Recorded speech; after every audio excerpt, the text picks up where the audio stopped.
আসসালামু আলাইকুম, সবাই কেমন আছেন? আলহামদুলিল্লাহ, আমিও ভালো আছি।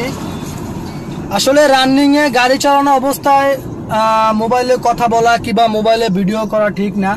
আমি আপনাদেরকে একটা জায়গা আজকে আপনাদেরকে পরিচয় করিয়ে দেব। জায়গাটা হচ্ছে আপনার সংসদ ভবনের পিছন সাইডে এবং চুন্দিমা উদ্যান।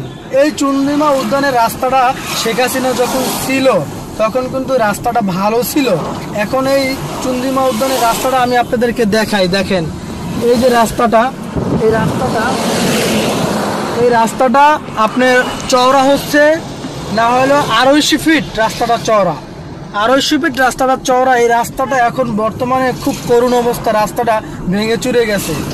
রাস্তায় যদি কোনো গাড়ি চলে, রাস্তার মানে পিছন থেকে এত পরিমাণে বালু, এত পরিমাণে ধুলা আর নোংরা হয়ে গেছে, এই রাস্তাটা মানে ঠিক করার কোনো সরকারের কোনো দায়িত্ব নাই। এই রাস্তাটার ভিতরে অনেক পরিমাণ গাড়ি চলে, যেমন private car, micro, Honda, CNG. আমার চোখের সামনে কিছুক্ষণ আগে, আমি ভিডিওর ভিতরে দেখাইতে পারতেছি না কারণ আমি চলে আসছি, রানিংয়ে ছিলাম, এই জন্য ভিডিওর ভিতরে আমি দেখাইতে পারি নাই। আমার চোখের সামনে গর্তের ভিতরে একটা হুন্ডা পড়ছে। একটা হুন্ডা পড়ে হুন্ডার ড্রাইভারের মাথা ফেটে গেছে, হাতের কনুমনু সব ছিল্লাবিল্লা রক্ত হয়ে গেছে।